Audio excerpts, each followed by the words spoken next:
Welcome, DC family. This is the District Sports Report. This is Greg Wild, the fan, coming with my right-hand man. Uptown Wilder, what's up? Hey, how y'all doing? Happy holidays.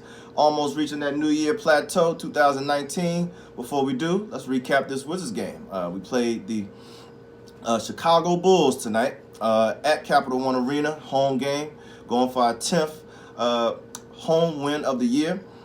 Bulls coming in with a record of 10-26. So they're down at the cellar of the Eastern Conference.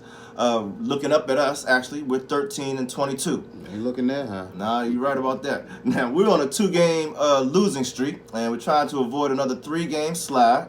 The Bulls have actually won 2 out of their last 3. They did lose last night to the Timberwolves. Derrick Rose had a big game, but they have won the 2 previous games to that. So, in addition to that, this is the first game that Marketing, Chris Dunn, and Levine have all been on the court together.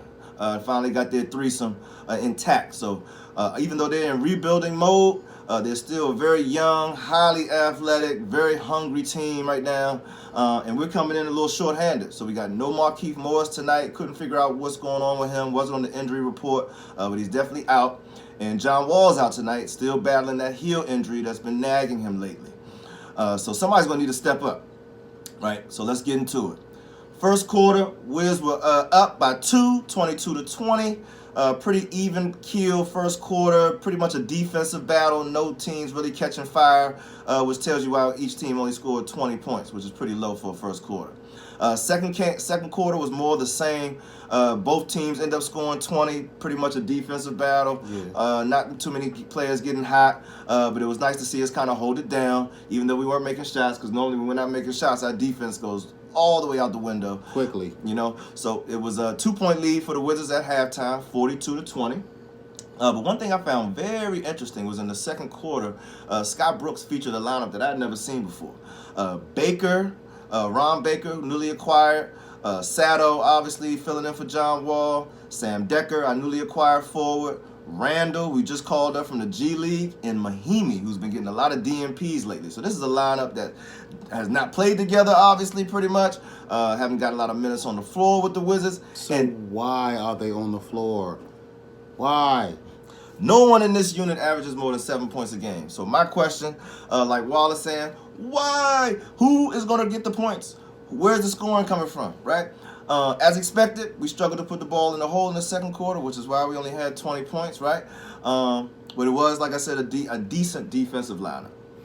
Well, we led at halftime thanks to some good play in the latter part of the second quarter from Bradley Beal, Jeff Green, and Trevor Ariza hit some good threes, a couple threes there. So like I said, we're up by 2 at halftime. Now the third quarter has been our demise lately. It's been our Achilles heel. We've been stumbling out of the gate in the third quarter, getting down really, really big, pretty much leaving an impossible hole to climb out of in the fourth. But this game, surprisingly, we played pretty even in the third. Bill had a strong 13 points. He had 25 points leading into the fourth quarter, so he had already reached his average before we even started the fourth. So he was obviously stepping up. And we only down by 2. So we were down by 2 going into the fourth, 74-72.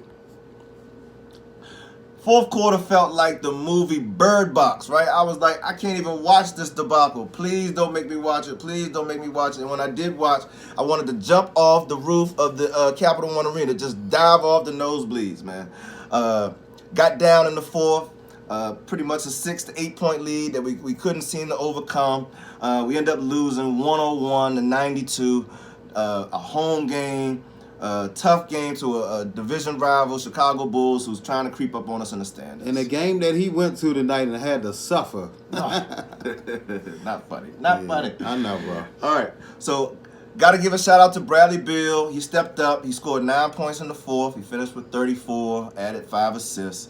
But the problem is we didn't get much contribution from any of the other starters. Let's look at the other starters. Nobody scored over 12 points, either from the bench or from the starters. Jeff Green was 3 for 10 from the field, 0 for 3 from three-point range.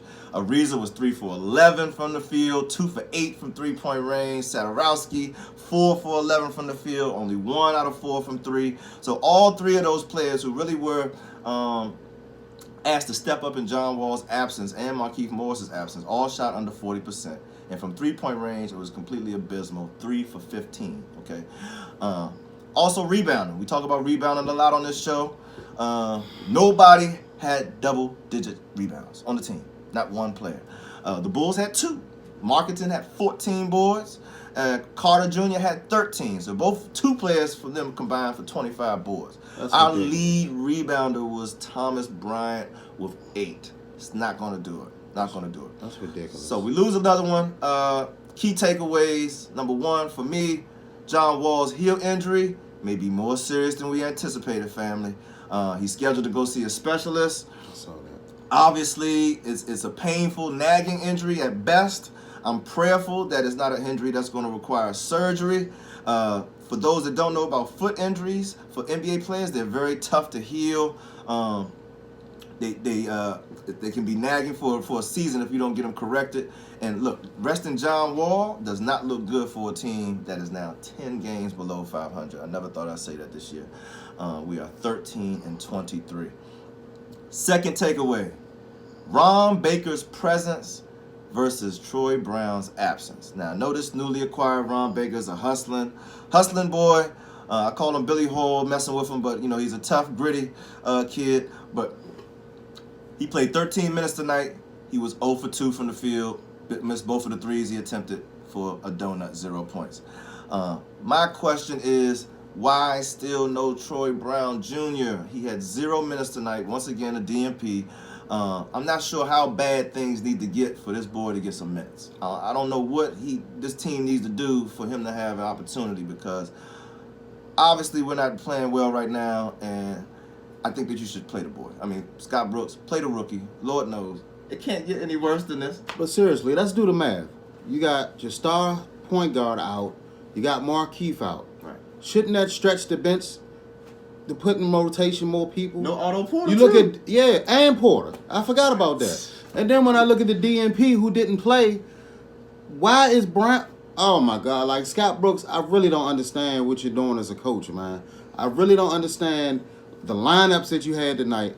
I don't understand anything you're doing. You should be looking for all the talent you can on our bench.